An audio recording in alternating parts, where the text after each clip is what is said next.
Good evening. Daming youth, grabe. Welcome to the YP's Kulong Tower. Good evening, everyone. So, siguro may idea naman na kayo no, sa ibibigay ko. Kung napakinggan niyo yung mga kantang pinlay ko. Kung pinakinggan niyo yung mga readings na nagbabasa. So, bago kayo prepare tong guidelines na to, sobrang worried talaga ako. Kasi ito na lang yung available slot na pwede ako. Tapos, doon ka nilagay yung pangalan ko. Tapos sabi ni Ate Dar, ano daw, sharing of fruits daw ng retreat. Eh, kakabigay ko lang. Kakabigay ko lang ng fruit ng retreat ko. Tapos sabi ko, ano pang ibibigay ko? Wala na akong mapiga. Wala na talaga. Tapos sabi ko, sige, reading of the day na lang. And napawaw lang talaga ako when I open and read the reading of the day. So suppose this is really for the youth na who attended the retreat. Kasi very clear yung message ni St. Paul. First reading pa lang. No? First reading pa lang, napawaw na talaga ako. Sino kausap ni St. Paul sa first reading, James? Yan, binasa eh. Sumulat si St. Paul kay Timothy. Sumulat si St. Paul kay Timothy at pinapayuhan niya si Timothy. At feeling ko, yung payo na yun din, is yung payo kailangan din natin marinig as of today. No, bilang mga youth, yes. Bilang mga kabataan ng Verbum Dei Pansol. Feeling ko, it is really meant, no, for me to be scheduled today, no, at nang wala akong ma-share na fruit ko of the retreat, no, kasi I feel like we all really need to hear this message, no, of St. Paul to Timothy today. And, ayun nga, I would like to start my guidelines with a question. Have you ever felt too small or too young to do the mission? Too young, yes. Na-feel mo ba na masyado ka pang bata para sa mga hinihingi nila Ate Elaine na gawin mo sa Verbum Dei? Na-feel mo ba na feeling mo hindi ka pa ganon ka nakakatanggap ng Word of God? No? Feeling mo hindi pa sapat yung pag-attend ko para tumayo ako sa harapan at magbigay na rin. Naramdaman niyo na ba yun?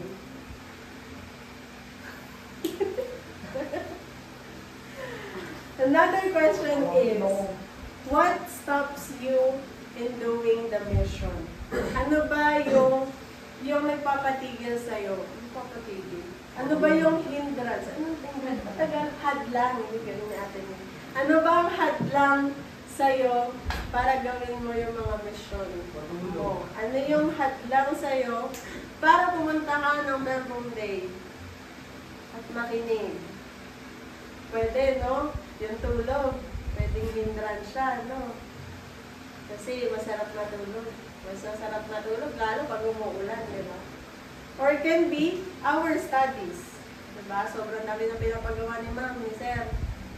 No? Sobra-sobra na. Kotang-kota na sila, no? Or maybe, kasi feeling natin na sobrang bata pa natin. No? May mga naririnig ako ng mga youth, no? Ng mga youth natin na natatakot magbigay ng testimony sa adult. Kasi bakit? Kasi sino nga naman ako, bata-bata ako, magbibigay ako ng testimony sa harap ng mga matatanda, diba? Ng mga adult, na marami ng mga alam.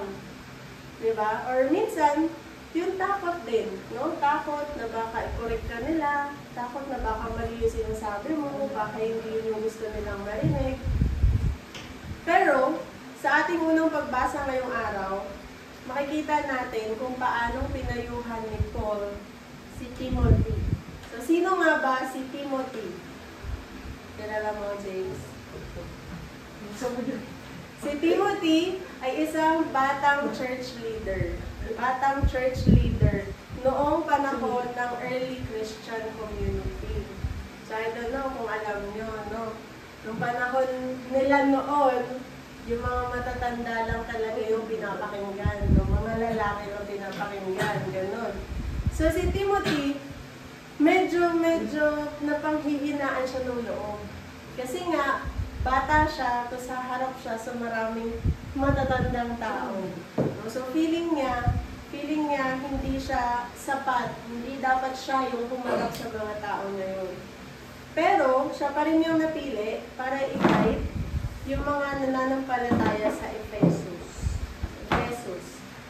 Sinabi na yung Ephesus ay isang malaki at challenging na city. So imagine. Just imagine that. No, pupunta ka ng Tondo.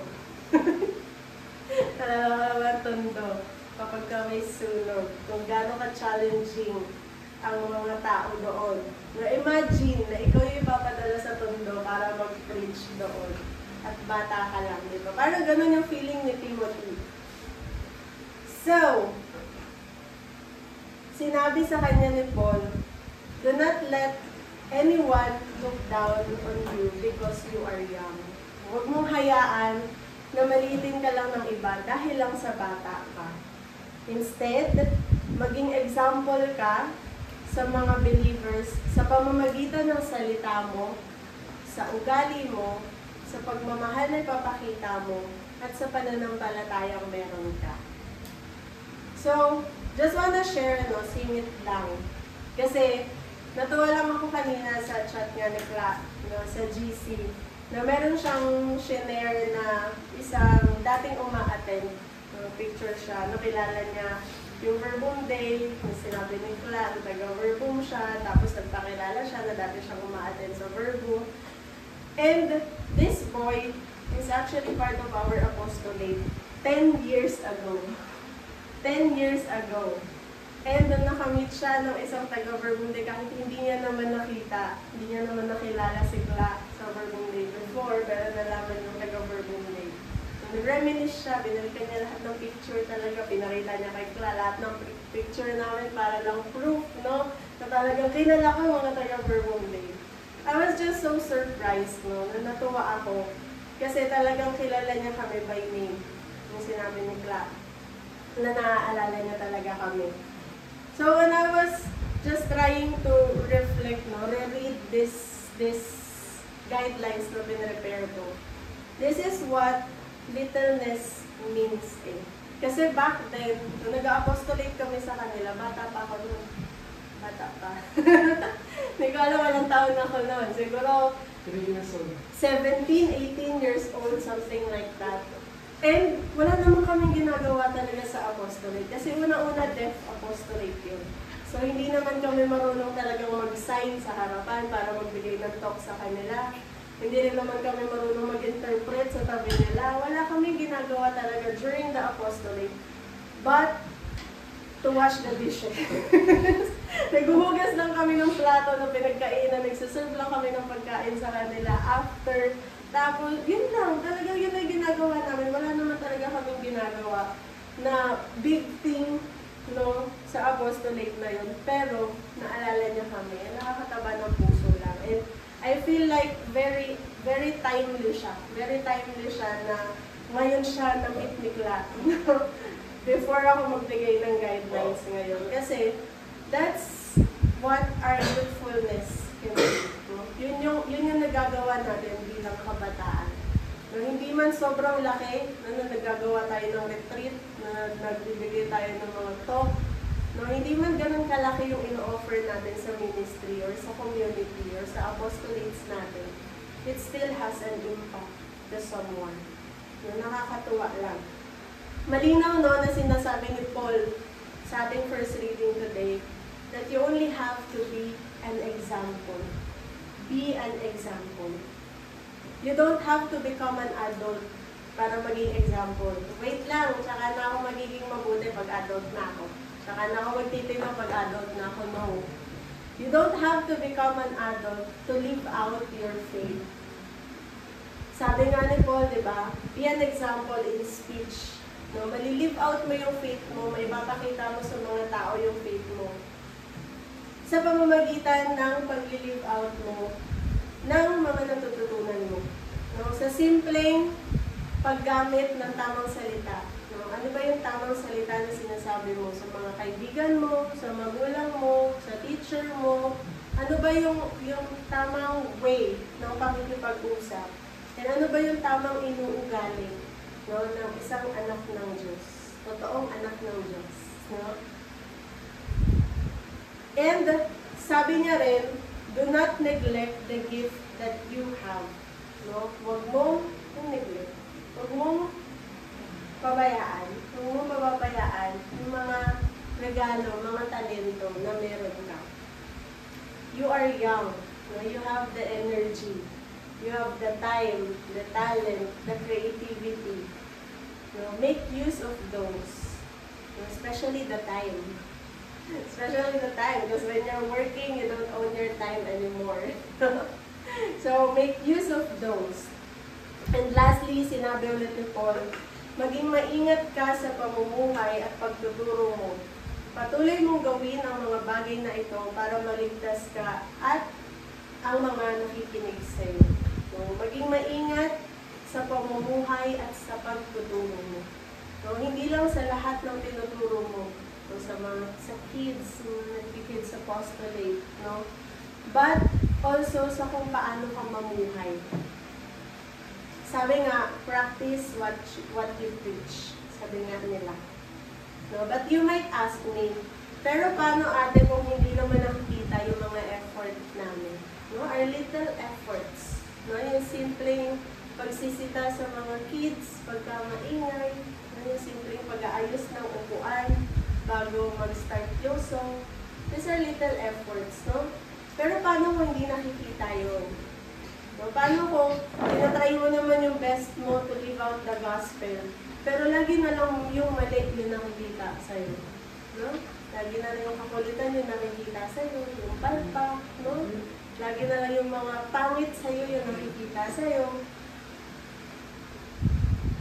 Diba?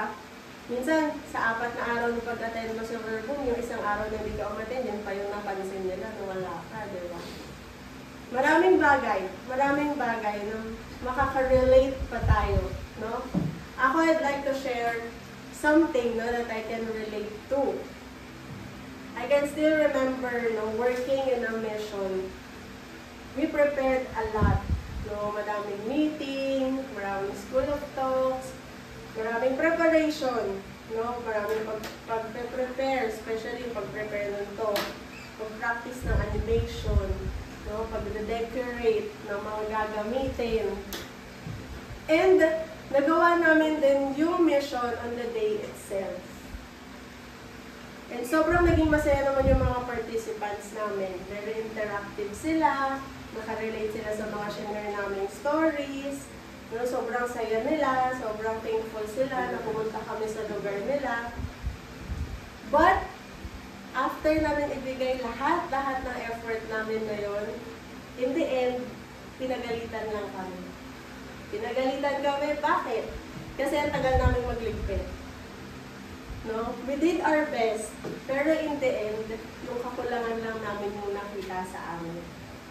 How disappointing is it? Now, how disappointing is it? After giving all that you can, all that you have, in the end, yun lang yung makukuha mo. Sobrang nakaka-discourage, di ba? Pero alam nyo, iba yung mensahe sa gospel natin today. May isang babaeng kilala sa pagiging makasalanan. Narinig mo? James. Na lumapit kay sa'yo. Lumapit kay Jesus. Yung makasalanang babae. And I was really struck by how it was parang described, no, sa gospel. Sabi, lumapit siya sa likuran ni Jesus sa bandang paanan, doon ay umiyak. So napastop ako nung binabasa ko yun and said, bakit kaya sa likuran siya ni Jesus lumapit, no? At sa paanan pa. So, ba't di na lang sa harap kung gusto niyo mapansin siya ni Jesus, no? Ba't di niya na lang paharapin si Jesus, harapin niya, kausapin niya. Diba? Pero, kasi nga, alam niya sa sarili niya na makasalanan siya. Alam niya sa sarili niya na hindi niya deserve to face God, no? To face the Lord. Kaya doon lang siya kung hanggang saan lang yung kaya niya. Also, alam niya rin na yung mga tao sa paligid niya, alam na makasalanan siya. Sabi yun sa may bandang unang parte, na alam, kilalang makasalanan sa lugar na yun, yung babae yun. Kaya siguro hindi niya kayang humarap kay Jesus. But then, Jesus showed her mercy, forgiveness, and love. Though hindi sinabi ng Pariseo yung nasa isip niya, no? Hindi niya verbalize, sa isip niya lang yun. Sinabi niya na, kung kilala lang ni Jesus itong lumalapit sa kanya, kung totoong propeta siya, makikilala niya na makasalanan itong lumalapit sa kanya. Sa isip lang ng Pariseo yun, niya sinabi, but then Jesus knows, no? Jesus knows na lahat ng tao sa kwarto na yun, na nakakakita sa babaeng yun, is ginajudge siya. Kasi nga, alam nila na makasalanan siya. Pero, ang ginawa ni Jesus, nangaral siya patungkol doon. No, para sabihin sa kanila na oo, makasalanan tong babaeng to, pero that doesn't mean na palalayuin ko na siya sa akin. No, hindi ibig sabihin nun, hindi na siya mamahalin ng Diyos o hindi na siya kikilalanin ng Diyos bilang anak niya. Instead, Jesus showed them how merciful God is. Jesus did not look at the sins of the woman, no? Kung paano niya binrag yung babae doon sa bahay na yon, no? Hindi niya sinabi na ito makasalanan to, pero kahit makasalanan to, sige, aalaw ko siya na hawakan ako. Hindi ganung way ginawa ni Jesus yun. But then, ang ginawa ni Jesus is, in-appreciate niya kung ano yung maliit na bagay na ginawa ng babae sa kanya. No? He looked at her acts. No? Tinignan niya yung gawa ng babae. Hindi naman lumapit yung makasalanan ng babae, sabihin, patawarin mo ako, Lord, marami akong kasalanan. No. Ginawa ng babae, lumapit siya, nag-iiyak sa paa ni Jesus, at pinunasan ng buhok niya yung paa ni Jesus. Tinahira ng ointment at kinalikan niya. Jesus sees the little things. No, pinagmalaki ni Jesus yun sa kwarto. No, pinagmalaki ni Jesus yun doon sa mga nakakakita. The little thing na ginawa ng makasalanang babae na yun, Jesus is proud of it. Na pinagmalaki niya pa sa kanila. Jesus sees the smallest good things that we do. No, mas nakikita pa ni Jesus yung maliliit na bagay na kaya nating gawin kesa sa kasalanan na nagagawa natin.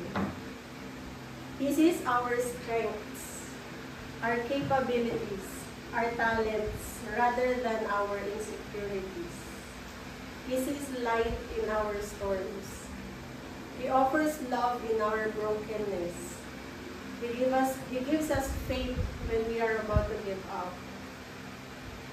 So don't let the world's judgment stop you from coming to Jesus.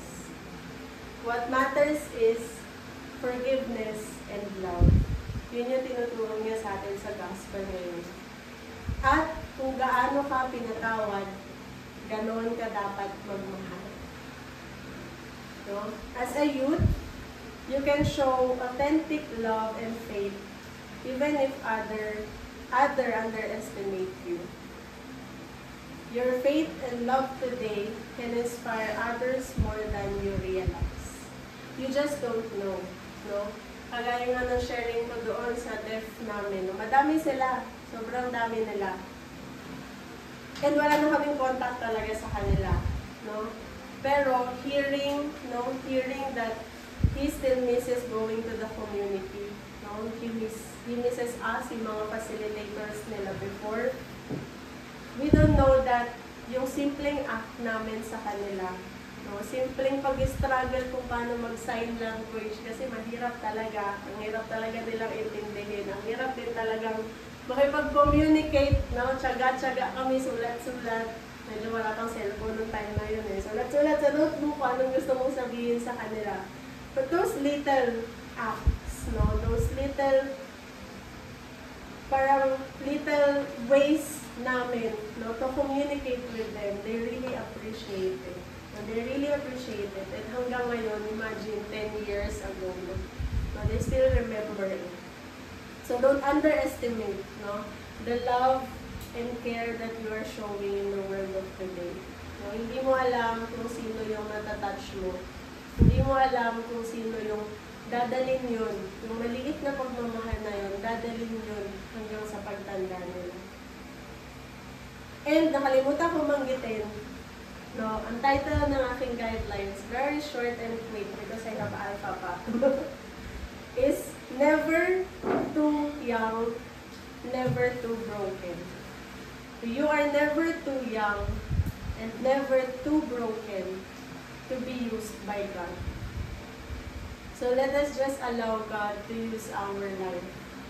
And to use our life to touch many other people. And I'd like to end actually by reading the first reading. Now if we can all read the first reading. That's 1 Timothy 4:12-16. 1 Timothy 4:12-16. Very short lang naman siya. So we can read. Ready na. Pabigyan sila. 1 Timothy 4:12-16.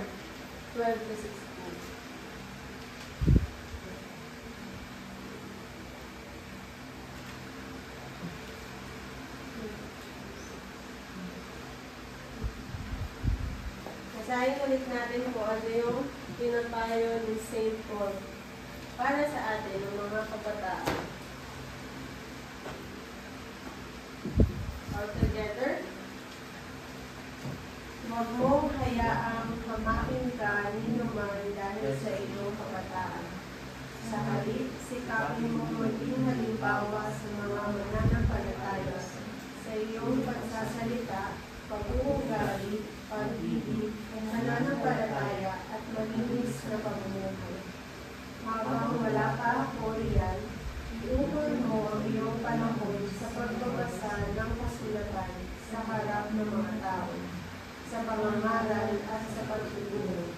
Huwag mo pagbabayaan ang kaloob ng Espiritu Santo na ibigay sa iyo na magsalita ang mga regla at iparang sa iyo ng mga pinuno ng Iglesia ang kanilang kamay. Sasagawa mo ang mga ito at pag-ukulan mo ng panahon upang makita ng lahat ang iyong paglago. Makaingatan mo ang iyong pagkilos